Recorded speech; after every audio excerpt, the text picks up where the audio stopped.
Hi hello నమస్తే welcome back to my channel Shirisha Kishtipadu. Summer holidays trip in USA అని ఒక video చేశాను కదా, సో ఆ వీడియో కంటిన్యూషన్ ఇది. ఎవరైనా ఆ వీడియో చూడకపోతే నేను పైన లింక్ ఇస్తాను, సో క్లిక్ చేసి ఆ వీడియో మొత్తం చూడండి. టాంపా ఇంటర్నేషనల్ ఎయిర్పోర్ట్ టూర్ మొత్తం ఉంటుంది. సో మేమైతే మినియాపోలిస్ ల్యాండ్ అయిపోయాము. ఆ రోజు ఈవినింగ్ అందరం కలిసి మా ఫ్యామిలీ మొత్తం బార్బిక్యూ పెట్టుకుందామని, గ్రిల్ టైప్ అలా ఇంట్లోనే చేసుకుందామని పెట్టుకున్నాము. ఈవినింగ్ మంచిగా చల్లగా ఉంటుంది మినియాపోలిస్ లో. ఇక్కడైతే మా బ్రదర్స్ చిమ్నీలో ఫ్లేమ్ ని వెలిగిస్తా ఉన్నారు. సో ఇలా ఫ్లేమ్ వచ్చాక ఆ చార్కోల్స్ అన్నిటిని అండర్ గ్రిల్ మీద ఇలా వేసేయాలి ఫస్ట్. సో దీని మీద ఇంకొక గ్రిల్ పెట్టేసి ఆ ఫ్లేమ్ కరెక్ట్ గా ఉన్నప్పుడు ఫుడ్ కుక్ అయ్యేంతగా మీడియంగా వచ్చాక ఆ గ్రిల్ మీద ఫుడ్ పెట్టాలి. సో అదే చేస్తా ఉన్నారు మా బ్రదర్స్ ఇక్కడ.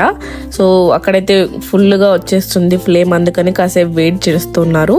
ఆ ఫ్లేమ్ అనేది కొంచెం తగ్గాక దాని మీద ఇంకొక గ్రిల్ పెట్టేసి టెంపరేచర్ చూసుకోవాలన్నమాట. ఇంత టెంపరేచర్ 500 అబోవ్ అట్లా వచ్చాక ఇంకొక గ్రిల్ పెట్టి దాని మీద మనం ఏదైతే మ్యారినేషన్ చేసుకొని ఉంటామో ఆ ఫుడ్ అంతా దాని మీద ఇలా పెట్టేయాలి. చూసారు కదా ఫ్లేమ్ పర్ఫెక్ట్ గా ఉంది ఇప్పుడు, అందుకని మటన్ చాప్స్ పెడతా ఉన్నాడు. ఈ చాప్స్ కూడా కరెక్ట్ గా కుక్ అయ్యాయి, గ్రిల్ మీద చాలా సాఫ్ట్ గా వచ్చాయి. చికెన్ ని మ్యారినేషన్ చేసాము. అండ్ వెజ్ వాళ్ళకు వచ్చేసి మష్రూమ్, పన్నీర్, సో ఇలా వెజిటేరియన్ వాళ్ళకు కూడా చేసాము. చికెన్ కూడా చాలా బాగా వచ్చింది, చాలా సాఫ్ట్ గా కుక్ అయింది అంతా పర్ఫెక్ట్ గా. సో ఇలా ఈవినింగ్ మొత్తం బాగా ఎంజాయ్ చేసాము. నెక్స్ట్ డే మార్నింగ్ అయితే అందరం కలిసి గూస్బెర్రీ వాటర్ ఫాల్స్ కి వెళ్తా ఉన్నాము. ఇది వచ్చేసి దులుత్ అనే సిటీ దగ్గర ఉందన్నమాట. సో మేము ఉంటున్న ఏరియా నుంచి 3 hours కార్ డ్రైవ్ పడుతుంది. సో అందరం వెళ్తా ఉన్నాము. ఒక కార్ లో మేము 5 members అండ్ ఇంకొక కార్ లో 5 members, అలా మా ఫ్యామిలీ మొత్తం ఇంకా అక్కడికి స్టార్ట్ అయిపోయాం మార్నింగ్ 10:30 అలా టైంలో. ఆ వే మొత్తం చాలా బాగుంది చూడటానికి. సో అందుకని నేను నాకు నచ్చిన ప్లేస్ లో అంతా చిన్న చిన్న వీడియోస్ తీసి పెట్టాను.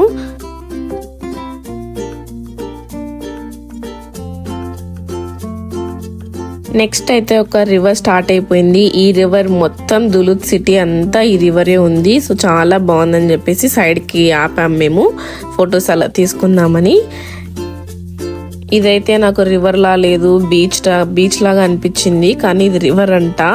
ఎంత బాగుందో. సో వీళ్ళే మా ఫ్యామిలీ అందరూ, బ్రదర్స్, కజిన్స్ అండ్ వాళ్ళ పిల్లలు. సో అందరం కలిసి ఇలా వచ్చాం మంచిగా ట్రిప్ కి ఎంజాయ్ చేయడానికి. నేనైతే మంచి నేచర్ లవర్ని, సో అందుకని నాకు ఏదైనా గ్రీనరీ కానీ వాటర్గా ఏదైనా మంచిగా కనిపిస్తే వీడియోస్ తీయడం స్టార్ట్ చేసేస్తాను.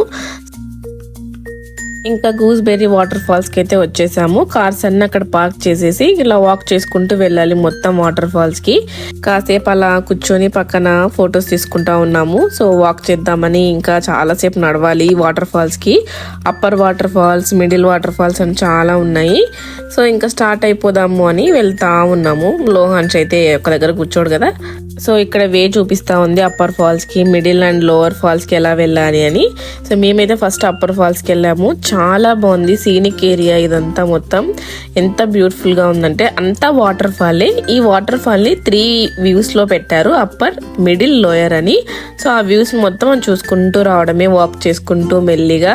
పెట్స్ ని కూడా తీసుకొని వెళ్ళొచ్చు హ్యాపీగా, అవి కూడా ఎంజాయ్ చేస్తాయి. సో మా బ్రావో కూడా వచ్చాడు మాతో పాటి. సో ఇది వచ్చేసి మిడిల్ వాటర్ ఫాల్స్. ఇది ఇక్కడైతే ఎటువంటి రిస్ట్రిక్టెడ్ ఏరియా అని వాళ్ళు ఏం మెన్షన్ చేసి ఏం చెప్పలేదు. సో అందుకనే మనం పిల్లలతో చాలా జాగ్రత్తగా ఉండడం బెటర్ ఇక్కడ. సో ఒక కన్నేసి ఉంచాలి పిల్లల మీద, ఎవరు ఎట్టు పడితే అటు నడుస్తూ ఉంటారు కదా. ఇక్కడైతే మా పెట్స్ చూడండి ఎంత హ్యాపీగా ఎంజాయ్ చేస్తున్నాయో. ఆ వైట్ కలర్దే మా బ్రావో. సో ఇలా హ్యాపీగా ఫొటోస్ తీసుకుంటూ దగ్గరికి వెళ్ళి కూడా మనం ఫొటోస్ తీసుకోవచ్చు వాటర్ ఫాల్స్ దగ్గరికి. సో ఇలా పిల్లలందరూ చాలా బాగా ఎంజాయ్ చేస్తున్నారు. లాస్ట్ లో అందరం ఒక గ్రూప్ పిక్చర్ తీసుకున్నాము. నెక్స్ట్ వెళ్ళిన ప్లేస్ ఏది అంటే పెబల్ బీచ్. సో ఇందులో చాలా స్టోన్స్ ఉన్నాయి. స్టోన్స్ అయితే వెరైటీగా చాలా బాగున్నాయి. నార్మల్ బీచెస్ లో అయితే శాండ్ ఉంటుంది కదా మొత్తం, కానీ ఈ బీచ్ లేక్ వ్యూ లో ఏంటి స్పెషాలిటీ అంటే ఈ పెబల్స్, చాలా స్టోన్స్ ఉంటాయి. సో అందుకని ఈ బీచ్ కి పెబల్ బీచ్ అని అలా నేమ్ వచ్చిందంట. సో మేమైతే హ్యాపీగా రాళ్ళని ఆ లేక్ లో వేసుకుంటూ ఎంజాయ్ చేసాం మంచిగా. మినసోటా స్టేట్ కి స్పెషాలిటీ ఏంటి అంటే మెయిన్ గా ఎక్కువ లేక్స్ ఉండే స్టేట్ ఏది అంటే మినసోటా స్టేట్ అంట. దగ్గర 10,000 లేక్స్ ఉన్నాయి ఈ స్టేట్ మొత్తంలో. ఇక్కడ ఈ బీచ్లో అందరికంటే బాగా ఎంజాయ్ చేసింది అయితే మా బ్రావోని. ఎందుకంటే కొంచెం కూల్ అయింది ఈవినింగ్కి ఈ ప్లేస్లో. సో మేము కాస్త కూల్ ఉన్నందుకు ఎంజాయ్ చేయలేకపోయినాము. కానీ బ్రావో మాత్రం ఫుల్గా వాటర్లో స్విమ్మింగ్ చేసుకుంటూ హ్యాపీగా ఎంజాయ్ చేశాడు. సో ఇదండి మా ఫ్యామిలీ వ్లాగ్.